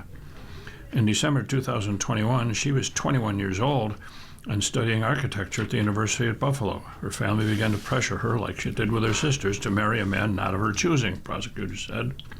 Through Abu Ghanem's trial, Assistant U.S. Attorneys Charles Crewley and Maeve Huggins said the kidnapping conspiracy was built on lies and trickery by a father angered by the daughter when she secretly traveled to Mexico to be with a university student from that country whom she grew to know from their online conversations but had never met before in person. The daughter stayed with him at his family's home, and she eventually called a sister to let the family know where she was. The family, who immediately traveled to Mexico with his wife and son, tricked her into leaving Mexico to travel back to the United States, then later tricked her into traveling to Egypt, and finally from Egypt to Yemen, the prosecutor said. She testified at his trial that she agreed to leave Mexico and return to the United States and then fly to Yemen with the family because she thought she had her father's support to marry her Mexican fiancé. It wasn't a rash parental decision, Crowley said in court Thursday of Abu Ghanim's scheme. It was a kidnapping. For not agreeing to a marriage her father approved of, her punishment was a lifetime in Yemen to be married off, Crowley said in court. Khaled Abu Ghanim repeated on Thursday what he testified to at his trial. He said his daughter willingly left Mexico with the family. We left Mexico with relief and gratitude, believing the worst was behind us, he said. Upon her return to Lackawanna, she was forced to quit college, and her father took her phone and changed the Wi-Fi network password for the home to prevent her from communicating with the fiancé and others, prosecutors said. Abu Ghanim denied that, saying computers in the home were not password protected. There was no punishment, no confinement, he said, adding the family treated her with the same love, respect, and care as always. The father said his daughter insisted on traveling with the family to the Middle East to attend her brother's weddings, at first planned to be held in Egypt, but later moved to Yemen. Nobody dragged her to Yemen, said Attorney General Gerald T. Walsh, who represents the father. This is not a case involving ransom, violence, profit, abuse, or cold-blooded intent, Walsh said in a sentencing memo to the court. Rather, it arises from a deeply fractured family situation, cultural misunderstanding, and a father reacting emotionally to what he perceived as danger surrounding his daughter. In Yemen, she lived in the home where she was born, staying with her grandparents, aunts, uncles, and cousins who cared for her, Walsh said, calling her surroundings a warm household, not a detention cell. She traveled with family members, went to parks, cafes, markets, and moved freely within the community, he said. But text messages between the father and Walid Abu Ghanim, another son, revealed the perilous position the daughter found herself in, prosecutors said. One message from the son to the father related to her standing in Yemen: she will stay here until she realizes what is right, even if that means she stays her whole life. If she does not straighten up, she should be killed, and no one would say anything. Abu Ghanim rejected the idea. He took his daughter to Yemen to find what he considered a suitable husband. In one court filing, prosecutors said Khalid Abu Ghanim reportedly wanted his daughter to marry the son of the head of the Houthis, an Iran-backed Shiite militia that the U.S. State Department has designated as a global terrorist group. I did not take my daughter to Yemen to sell her off as some type of property, he said, calling the claim painful, outrageous, and untrue. He said he did express hope she would pick a partner we could all agree on. Mr. Abu Ghanim, you can be certain there's no cultural or religious prejudice coming from this court, Sinatra said as he imposed his sentence. While explaining the sentence, the judge often cited the daughter's trial testimony that often contradicted the father's claim, and noting that the jurors accepted her version. We're dealing with the way she understood your words, Sinatra said. 17 years. Well, you're listening to a reading of today's Buffalo News on your Niagara Frontier Radio reading service, and it's now 17 minutes past the hour, and we move on to sports. And from Lance Lazowski: when did Allen's teammates realize that he was tough? Connor McGovern did not need a moment to consider the question. The Buffalo Bills center immediately recalled the play on Thanksgiving of 2019 that confirmed to him that Josh Allen is the toughest quarterback in the NFL. McGovern, then a rookie offensive lineman for the Dallas Cowboys, watched from the sidelines that night as his teammates on defense frantically searched for the football fumbled by the Bills on 4th and 1 late in the second quarter. Allen got there first. The 6'5", 237-pound second-year quarterback picked up the ball and lunged over the pile of 300-pound linemen to try to convert the first down. A collision with linebacker Sean Lee did not halt Allen's progress. He churned his legs forward, holding the ball over his head amid the chaos, and kept possession while cornerback Byron Jones tried to wrestle it away from him.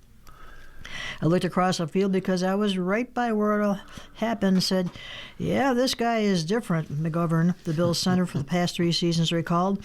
They absolutely beat the expletive out of us the rest of the game. We did everything right, and he still just ran through and dragged people for a first down. Allen's toughness is respected and admired across the National Football League. His next opponent, the AFC's top-seeded Denver Broncos, saw through video study this week that pain and soreness will not stop him from leading the Bills to victory. Twice on Sunday, he entered the sideline medical tent. The defender fell on his head. His left knee got twisted in a goal line touchdown run. The knuckle of his right index finger struck the crown of an opponent's helmet. The cerebral gunslinger doesn't run around with reckless abandon, but he absorbs punishment while using his remarkable athletic gifts to run past and through defenders. No quarterback in the NFL history has rushed for more touchdowns than Allen at 79. Most of those were scored on goal line runs that required him to get hit at least once. Yet no active player has started more consecutive regular season games than the face of the Bills. This week, as the Bills prepared for their divisional round matchup with the Broncos, 3 body parts were listed next to Allen's name on the Buffalo injury report. He has played through an injury to his right foot since December 21st when he got twisted up in a sack against the Cleveland Browns. His left knee and right hand were hurt Sunday in Jacksonville when the seemingly unstoppable force met a movable object during Buffalo's latest fourth-quarter comeback. He puts the team on his back for sure in critical moments. Broncos cornerback Patrick Surtain II told reporters in Denver when asked about Allen, he finds ways to come back through the clutch, and obviously he has all the attributes. The one thing I picked up on is his toughness, how he's able to lead his team into victory. No quarterback has averaged more yards per game in the playoffs than Allen. He also ranks first in rushing yards. On the road in the postseason, Allen ranks second on all time in completion percentage. How and when did some of Allen's teammates first notice the toughness that's on display each game day? Well, Dawson Knox, the tight end, said, day one. When he deals with the injuries that he has, the pain, the pressure, and the way he's able to perform under all that is truly mind-blowing, and I've never met anyone like him, and that's why it's such a joy to play with him. I've talked about it before, but sometimes you just turn into a fan and watch Superman do his thing. And Alec Anderson, the offensive lineman, was in my rookie year in 2022. We were playing the Chiefs. They were playing at the Chiefs, and I was at home taking care of Tommy Doyle after he had an ACL injury, and we were watching the game. It's me, him, and Ryan Van DeMark. You see Josh come around on a quarterback run and hurdle somebody. I remember seeing Mitch Moore spin around and stand there in awe as Josh hurdles somebody. Then you see Josh hit the ground, start running, and then everybody snaps back like, oh crap, we still have to block the guy for the guys. I would say that was one of the crazy moments that I witnessed. And Daquan Jones, a defensive tackle, playing against him before I even got here. Knowing his personality, how he is, how he carries himself, and how you see him on the field, and how he can hit that switch and become a whole different, like, alter ego. It's awesome to see. It's a testament to how he is. This year, I forget which game it was, he was laughing while driving 3 yards into the end zone. His heart is so huge, and the way he competes and the way he leads a team, you wouldn't want anyone else. Osiris Torrance, the right guard, said, last year we played the Cardinals when he broke his hand. When he broke it, I look at the video of the replay and everybody's celebrating. He's looking at his left hand and saying, oh, it's broken. Everybody is running around flexing, and a few seconds later he posed for the camera with the other hand to take a picture with us. There's definitely a lot of toughness in what he did there. And David Edwards, the left guard, said, I think it was very obvious not in his being not in his circle, and then when you're in it, it reaffirms what you thought. The crazy plays that he makes with his legs. He's running people over, jumping over people. He's always willing to do what it takes to gain one more yard. And there's not a specific moment in my brain I can think of, but there's so many plays we just admire, like, wow, that was special. We all recognize how tough of a player he is and how much love he has for playing for us and for the city. That's why he's the man. Sean McDermott, the head coach, says, college, you can see it on the tape. You're checking boxes. Brandon Bean and myself, as we're going through it, he had a chance to see him, and obviously before I did. I remember Brandon saying he stood next to him in the end zone during pregame warm-ups, and he said, you wouldn't believe how big this guy is, but big doesn't necessarily mean tough. The toughness part is when you're watching part and you see the toughness part, and that comes pretty clear. Cam Lewis, the safety, says, I can't remember the moment or game. You could just tell how physical he played football. When I got here, Brian DeBoer was the offensive coordinator, so it was more quarterback designed runs. We used to spam them things, and man, Josh is taking these hits, but he's getting back up. He was still running the offense, making throws. He just showed you what kind of football player he is, and that's the ultimate football game right there. And T.J. Sanders, the defensive tackle, says the Pittsburgh game this season, when he took that 40 yards, I was like, oh, good, first down, Josh. We good.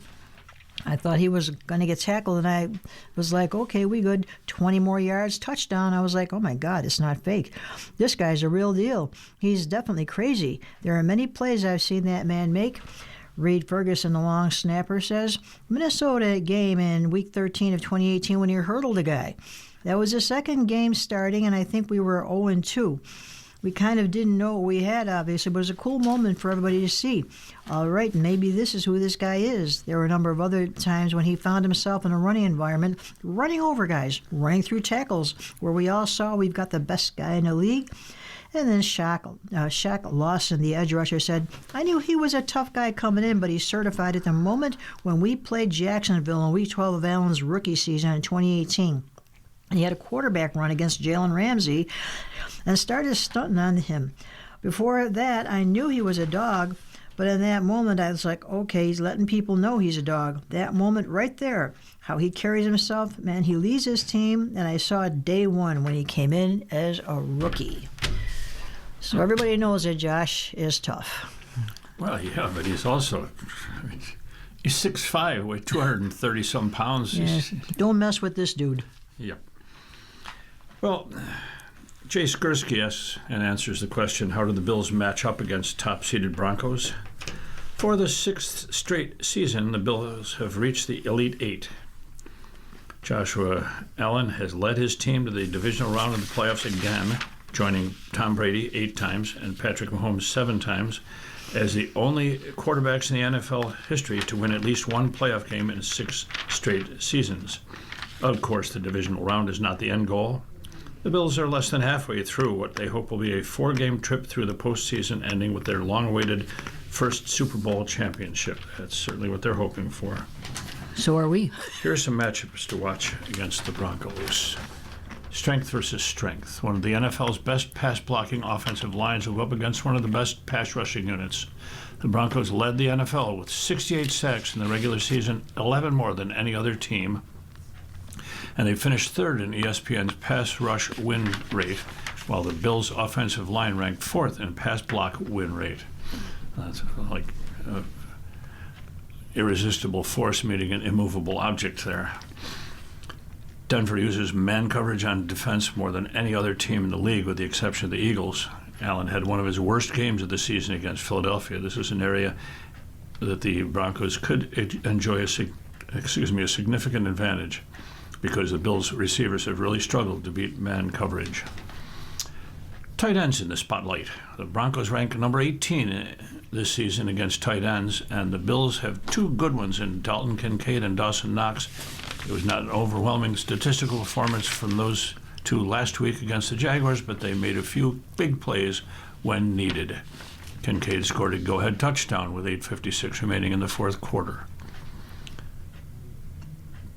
Given the Bills' health situation at wide receiver, it stands to reason they run more 12 personnel, as it's known, with Knox and Kincaid on the field at the same time. What will James Cook do? The Bills used outside zone runs more than all but 2 teams this season. That's an area the Broncos defended well, allowing just 3.4 yards per carry. The Broncos don't stack the box much on defense, but might change that approach given the many injuries the Bills are dealing with at wide receiver. Next to Allen, Cook is the Bills' best offensive threat, so it makes sense to try and limit him as much as possible. Overall, Denver ranked number 2 in the NFL in rushing yards allowed per game at just 91.1.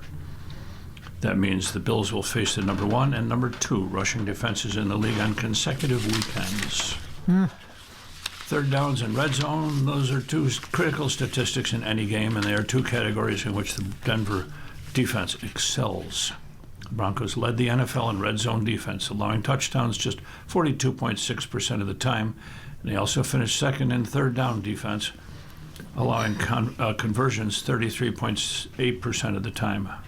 That's a battle-tested football team. Bills offensive coordinator Joe Brady said there's a reason they're the number one seed. It's going to take our best to be able to beat them. Yeah. How to defend Bo Nix. The Broncos quarterback had good on the surface numbers during the regular season, throwing for 3,931 passing yards and totaling 30 touchdowns, both of which finished in the top 10 of the league. Nix, however, has been somewhat of a slow starter in games, and his accuracy has not always been a strength. One thing the Bills did so well against Jacksonville was change their coverage look from pre-snap to post-snap, and that's an area of Nix's game that's still developing. Keeping it close, the Broncos won 11 games this season by 8 or fewer points. Nix deserves a lot of credit for that, as his 10 fourth-quarter touchdowns tied for second most in the league. Nix does a terrific job of not taking sacks. Evolution-wise, you see how the quarterback is more comfortable in their offense. Defensive coordinator Bobby Babich said he knows when to use his legs, he knows when to tuck and go. Recent history, the Bills beat Denver 31-7 at home in the wild card round of the 2024 playoffs, but the score doesn't quite tell the whole story. The Bills led just 13-7 with 3 minutes left in the third quarter before Ty Johnson caught a 24-yard touchdown pass from Allen on fourth down. That game doesn't have a lot of impact on the game this year. And added rest. By earning the number one seed, the Broncos enjoyed a week off while the Bills played a physical game against Jacksonville last weekend. The difference is apparent in comparing the team's injury reports. Denver lists just 4 players in its report, none of whom are expected to miss the game. Meanwhile, the Bills listed 14 players on their final injury report, and they're also playing on a short week and making their longest trip of the season. Well, tomorrow, the forecast for Denver is a high of 38 and a low of 30, and not much snow in the forecast. It'll be warmer there than here. A bit, not a lot. Not much. All right. Go over to the next one, or? Yeah. Okay. Now, teamwork makes dream work for Orchard Park Girls basketball. This is local from Clevis Murray. 12 times this season, Orchard Park's girls basketball team has walked off the floor with a perfect record.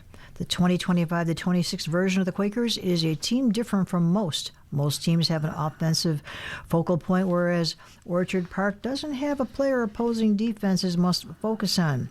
They are 12-0, their best start since the 2017-18 season. Orchard Park is number 3 in the News Large School ranking and number 5 in New York State Sports Writers Association's Class AA rankings. Carolyn Brown, the team's point guard, is averaging 12.17 points per game. Ella Hernandez, her junior backcourt mate, is averaging 12.08 points. Their dynamic has made Orchard Park a tall task for their first 12 opponents. Last year relied heavily on one person. Senior Maggie Gosella said, "Now our points are evenly distributed. It allows us to not rely on one person. It's hard to guard 5 people instead of one." Following Hal Sunfeld's graduation, the shift to a more team-style offense became intentional. Coach Gary Janis saw the personnel returning this year and scrapped his old playbook. Gone were single and double screens for a shooter. It was a system predicated on movement, multiple touches, and being unselfish. "We had to play the game book," Janis said. "This year, all 5, no matter who I have on the floor, have the mentality to either score or attempt to help their teammates score. That unselfish play has really changed this team." While Brown and Hernandez handle the scoring, the other side of the court is partly controlled by junior Nina Cullum, averaging 7.5 rebounds and 1.8 blocks per game. And there's Gosella, who Janice calls the most undersized center in Western New York at 5'8". Despite her height, she's averaging 6.5 rebounds and 2.7 steals a game. She's definitely been more dominant, Janice says of Gosella. She's got the ball in her hands, and she knows she can take her girl. She's going to take her. That has really improved our inside game. And championship chasing. The goal isn't to remain perfect in the regular season, but to win the Section 6 title. The program hasn't won it since 2020. Lainey Babbage, a senior averaging 11.5 points and 7.1 rebounds, has been a pillar of the team's chemistry. That loss last year to Star Point in the semifinals didn't sit right with us, Babbage said. We took a lot from that. We don't want to feel that way again this year in the playoffs. The bar is high for the team, with Jan is constantly saying when we play our A game, the only team that can get beat is us. That can beat us is us. Now, the season progresses. As Partial will grow, if the team's success continues, the target will grow on their back. But in quiet moments together, the team is just enjoying each other. I agree with everything Brown said, but I think all the little moments, too, in just a locker room before the games or on the bus rides have been some of my favorites.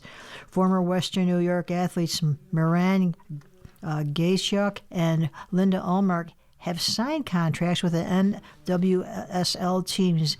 Gasiuk, who played at Nichols and Ohio State, signed with Racing Louisville, and Ullmark, also a Nichols alum, played with Houston Dash after playing 2 seasons at North Carolina. So, well, you're listening to a reading of today's Buffalo News on your Niagara Frontier Radio reading service. It's 34 minutes past the hour, and let's go to advice from Eric Thompson. This dancer wants to advance without insulting instructor. She said, "Dear Eric, I've been taking dance classes from the same instructor for years. There's a number of us students who would like to see more technique as opposed or in addition to more steps taught, as some dance styles rely heavily on technique, like West Coast Swing as an example. We really enjoy the classes and the instructor's commitment to providing lessons to anyone regardless of their ability and level. Since I've never taught dance classes before, I don't know if things work better keeping everything simpler, so to speak, or if they might be misjudging the capabilities of their students. It's tricky to bring this up as we don't want to criticize your teaching style, but we also want to feel that we and the other students are getting some of the important techniques that are sometimes lacking, and assigned movin' and groovin'." And he says, "Dear Movin', the question about how can I learn more about this is such a wonderful invitation and could, in your case, open the door to more advanced classes or additional technique lessons. I imagine your dance instructor has a passion in the form. Many teachers do, so try to have a conversation rooted in your shared enthusiasm. This will likely sound less like a critique and more like what it is, a desire to know more and to participate more fully. Dear Eric, I have a neighbor who seems really interested in being friends with me. She always speaks with me when I pass by, sends holiday cards, etc. We've talked about getting together for a meal or something, but don't get too much beyond the talk. I don't have anything against her. She seems nice enough, but when I moved in, another neighbor told me to avoid her since she's a liar. I don't go in much for drama and gossip, so I haven't asked for any more information, but I trust this other neighbor. We were actually friendly before I moved into the neighborhood. Mostly, I just want to be left alone. Do you think I should try to avoid the liar neighbor or what?" And it's signed, Good Fences. The answer is, "Dear Fences, I know a judge, but there seems to be a lot of hearsay happening here. The neighbor who gave you the warning was vague in a way that perhaps suggests discretion, but in reality only muddies waters. Either say something helpful and objectively true, or say nothing at all. But a blanket warning, he was too close to gossip for my taste. If you want to be friends with this other neighbor, trust your judgment and proceed with caution just as you would with anyone else. However, if you're fine with an occasional hello and holiday card, it doesn't need to go beyond that. Sometimes the best neighborly relationships are the ones where everyone stays in their respective yards. There's nothing wrong with that." And finally, Dear Eric, Contact with No Contact wrote about a brother-in-law who had suddenly gone no contact and wondered how to navigate an upcoming wedding where the in-law would be. A letter writer wrote, "I have developed close relationships with others in the extended family, but dread dealing with these relatives again." This struck a chord with me. When my sister-in-law told me she never wanted to speak to me again, I was relieved. Having made a diligent effort to mend the broken fence of the moment and being unequivocally rejected, I no longer had to chase a friendship that would never materialize. But we are still relatives and therefore see each other at family gatherings. Internally, I pretend that I'm meeting them for the first time. Every single time. Whether they snub me or not, either way, it doesn't matter. I go to these events, I enjoy them for what they are, and I live in those moments without imprinting the scars of this failed relationship over those events. It is signed Bitter But Better. And he answers, Dear Better, I think you're making an interesting point here that may be helpful to others. We can't erase the past, and for many, pretending to be meeting for the first time won't do much to ease the pain of a severed relationship, but I see in your letter that you're choosing a mindset. You've accepted that the relationship with your sister-in-law has fractured, and yet you're still in each other's lives. Instead of relitigating the fracture every time you see her, you're living in the present. I think that's something we can all try on for size. We don't always get the past we want, and we don't always get the present we want either, but by accepting those things as facts, we can start to see what's possible and perhaps let go of expectations that just dredge up old hurts. Mm-hmm. Yeah.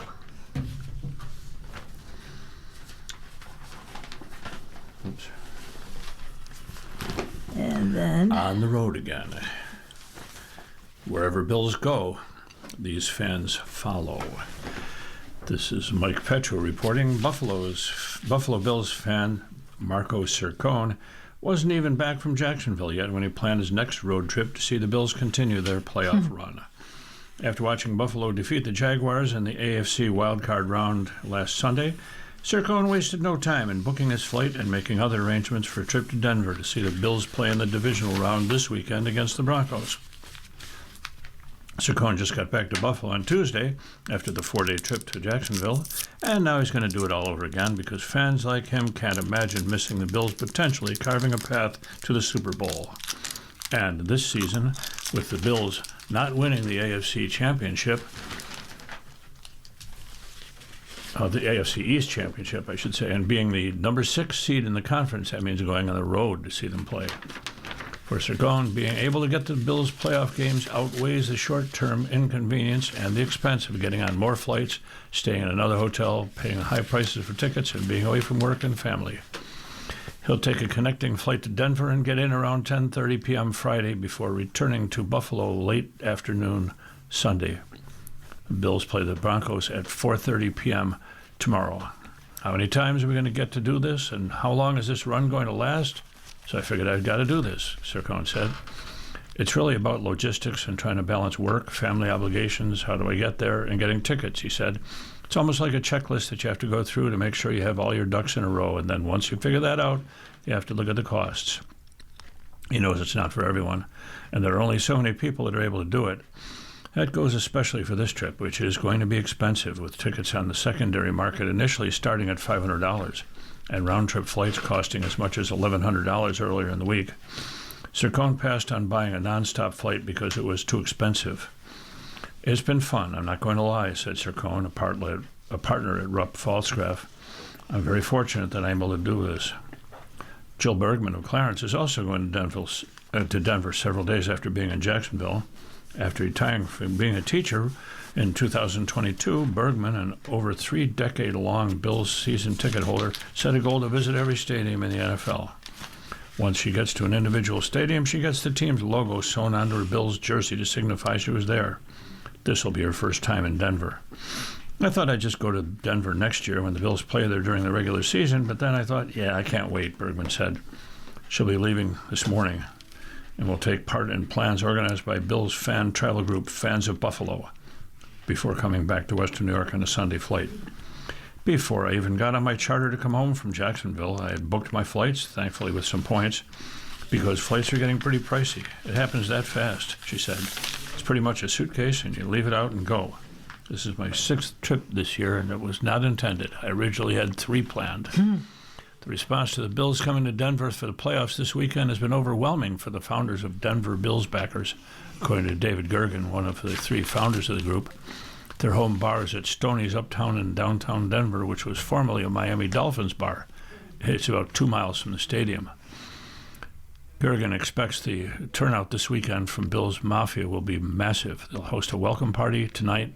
He expects a packed house, and the bar will be open at 10 a.m. tomorrow on tomorrow and 10 a.m. 10 a.m. in Denver is noon here, right?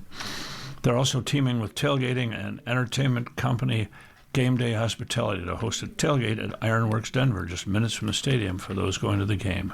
We're so pumped to have a showcase like this, said Gergen, who has ties from his father's side of the family to North Tonawanda and East Amherst, and spent his childhood watching and rooting for the Bills during the team's Super Bowl years in the early 1990s. We've answered more emails and messages in the last 4 days than we've answered since we started 2 years ago, he added. Denver Bills Backers started last year as a nonprofit, which also raises thousands of dollars for charity. Over 100 people typically come to Stoney's to watch Bills games, including about 160 last weekend for the Wild Card round. Most have a connection to Western New York or upstate New York. We weren't thinking it would become what it did, said Gergen, who moved to the Denver area in 2002. Sircone hopes to repeat the experience she had in Jacksonville, where she was able to visit his sister and spend time with his 2 college-age children while sitting around a flock of fellow Bills fans inside the stadium. He estimated over 30% of fans at Riverbank Stadium were Bills fans and wonders if it will be similar in Denver. It was like being at Highmark Stadium, hugging, clapping hands, and high-fiving fans around us, said Sircone, who also has an 8-year-old son at home. He's not planning to stop here. If, God willing, the Bills win on Saturday, they'll start looking at the next trip, Sircone said. Buffalo beats to the Bills, and as long as they're on their run, we are with them. We'll see. I just want to win a Super Bowl. Yeah. Well, got to win tomorrow first. I think we all want to win a Super Bowl. Well, the House, I'm going to go to Washington News. The House's GOP's new January 6th panel questions what occurred that day. And this is from Lisa Mascaro from the Associated Press. 1 week after the nation marked the 5th anniversary of the January 6, 2021 Capitol attack, the history of what happened that day is being reconsidered, revised, and reassessed by the party in power. The House GOP's new select committee and the January 6 attack held its first hearing Wednesday, what was billed as an examination of the FBI's investigation into the pipe bombs that had been found outside the Democratic and Republican Party headquarters during the day. The FBI's work dragged on for years until the arrest of a suspect last month. But the House hearing quickly devolved into a revisionist spectacle. Militant Oath Keepers founder Stuart Rose sat in the front row as Republicans pursued alternative theories about why President Trump's supporters engaged in mob violence that day. They suggested the rioters were essentially tricked into laying siege to the Capitol, an attack watched around the world. There's been a lot of talk about conspiracy theories and narratives, acknowledged Representative Barry Loudermark, a Republican from Georgia, and the chairman, as tensions flared during a 2-hour hearing, and he says his objective is to get to the truth. But the top Democrat on the panel, Representative Jamie Raskin of Maryland, warned that he and others would not sit by silently as the Republican-led committee tried to rewrite history. The truth is a resilient thing, Raskin said. We're not going to put up with a pack of lies in this subcommittee and a bunch of conspiracy theories. What's clear is that 5 years on, the national trauma left behind by January 6 still engulfs Congress and the country as Americans come to terms with what happened that day when Trump supporters stormed the Capitol after the defeated president told them to fight like hell, as Congress certified the 2020 election results for Democrat Joe Biden. This is the second time House Republicans, since they took control, have stood up a new committee to probe January 6 as they dispute the findings of the original panel established by then Speaker Nancy Pelosi in the immediate aftermath of the riot. That panel, which released its findings in 2022, put the blame on Trump for having incited the violence at the Capitol, part of a last gasp on his months-long effort to overturn his election defeat to Biden. Trump was impeached on the charge of inciting the insurrection, but acquitted by the Senate. The Justice Department's 4-count indictment against Trump brought special counsel Jack Smith was abandoned once Trump won re-election in 2024, adhering to department protocol against prosecuting a sitting president. One GOP lawmaker, Representative Troy Niels of Texas, who was among those seen at the barricaded doors of the House chamber, called the original January 6 committee a total sham. He disputed the eyewitness testimony of police officers who had recounted in detail how they were bloodied and injured in the mayhem as highly scripted accounts from Trump haters. They put on a pretty good show, he said about the panel. Good grief.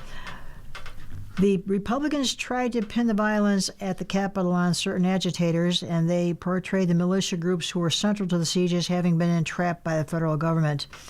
Rhodes, seated in the audience wearing a black cowboy hat, was among those convicted of seditious conspiracy over his role. He was among the more than 1,500 people pardoned by Trump once the president retook the office last year.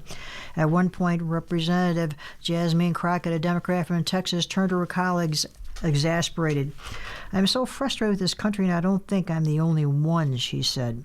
"The conspiracy theories," she said, "are driving me insane." The panel did dive into the details of the pipe bomb investigation as lawmakers tried to understand why it took federal law enforcement some 5 years to have a potential break in the case. Last month, the FBI arrested Brian Cole Jr. of Virginia on suspicion of placing the pipe bombs. Republicans have long believed the pipe bombs were part of a potential inside job, the distraction that diverted law enforcement that day as Trump supporters marched to the Capitol to confront Congress. "I've been concerned with this whole pipe bomb situation for some time," said Representative Morgan Griffith, a Republican from Virginia. He was among those questioning why bomb-sniffing dogs failed that day to discover the device outside one of the party headquarters. Cole told investigators after his arrest last month that he believed someone needed to speak up for the people who believed the 2020 election was stolen, that he was disappointed that Trump had lost to Biden. Representative Harriet Hageman, a Republican from Wyoming, also probed why investigators overlooked various leads that day. John Nance, a former FBI special agent, testified to the panel that the Biden-era FBI under then-Director Christopher Wray was focused elsewhere. "Every resource should have been made available," he said. Hageman quipped that it was the understatement of the century. Trump's pardons of the rioters were also discussed as Raskin detailed how many of those convicted in the siege have gone on to commit other crimes. Mike Romano, a former Justice Department prosecutor, said he viewed Trump's pardons as ill-advised. Romano said many of them remain proud of their conduct. They've celebrated the pardons and tried to lie about what happened, he said. Pressed by Raskin about whether Trump's pardon would apply to Cole if convicted in the pipe bomb case, Romano said it's an open question. "I don't know if there's a clear yes or no," he testified, "and I think that's a problem."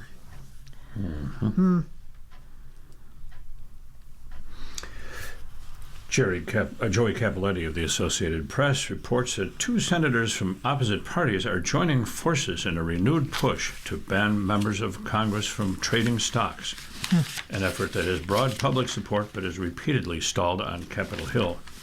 Democratic Senator Kirsten Gillibrand of New York and Republican Senator Ashley Moody of Florida yesterday planned to introduce legislation. I don't know whether it happened with that, but it first was shared with the Associated Press.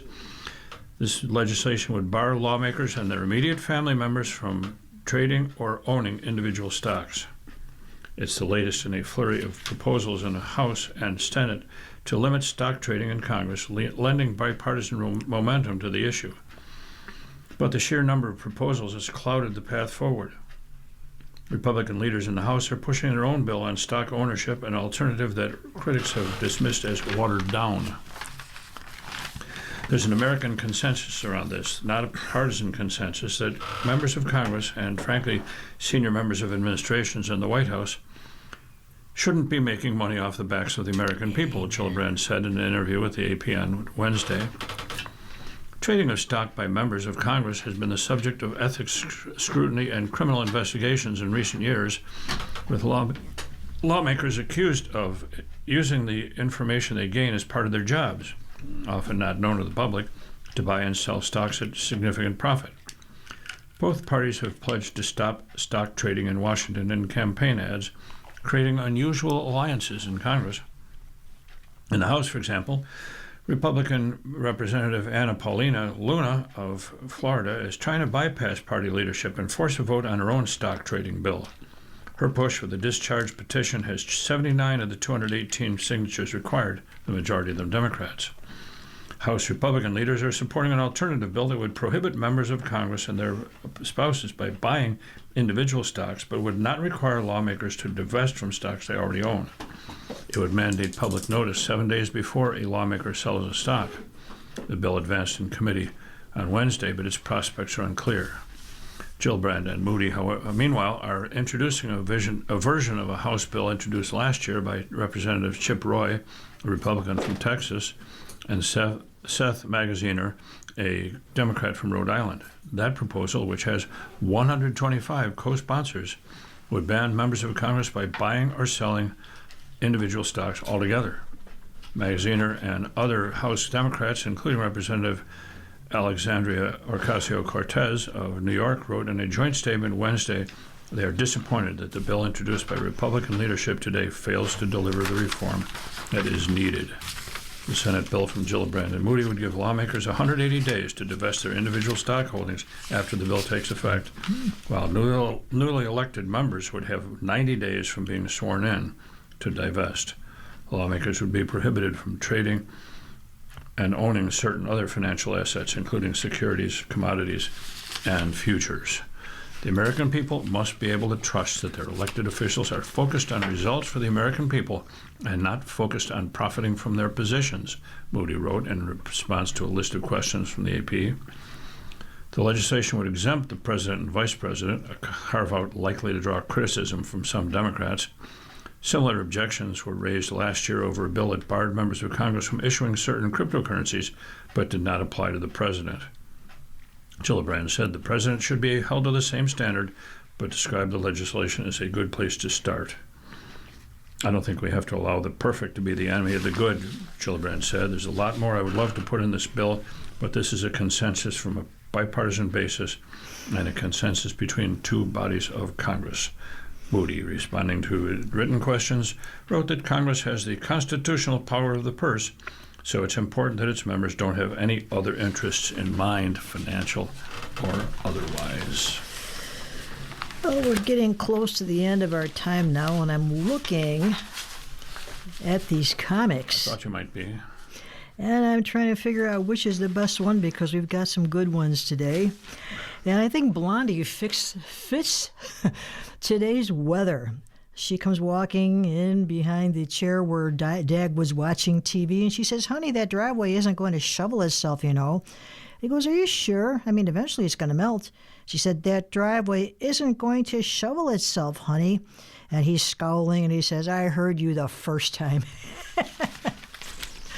I think that's perfect for today. Gotcha. Well, you've been listening to a reading of articles and features from the Buffalo News for today, Friday, January 16th of 2026. We read the Buffalo News live on weekday and Sunday mornings at 9 a.m. and rebroadcast at 4 p.m. For more information, call us at 716-821-5555. And your readers today have been Don Williams and J.J. Patak. Thank you for listening. If you or people you know shop at any of the Dash's supermarkets, please save Dash's register tapes for radio reading. Our agency receives $2 for every $100 in Dash's register tapes. Radio reading has raised thousands of dollars so far. Anyone can drop off their Dash's tapes to the Niagara Frontier Radio Reading Service at 1199 Harlem Road, Cheektowaga, between William and Clinton Streets. Or Dash's tapes can be mailed to the Niagara Frontier Radio Reading Service at 1199 Harlem Road, Cheektowaga, New York, 14227. Any questions on Dash's tapes for radio reading? Call us at 716-821-5555, and thanks for caring.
Coming up next on the Niagara Frontier Radio Reading Service, we have Adirondack Life. Following that noon is today's USA Today. Stay with us for these readings and more.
The following program is intended for listeners who are blind, have low vision,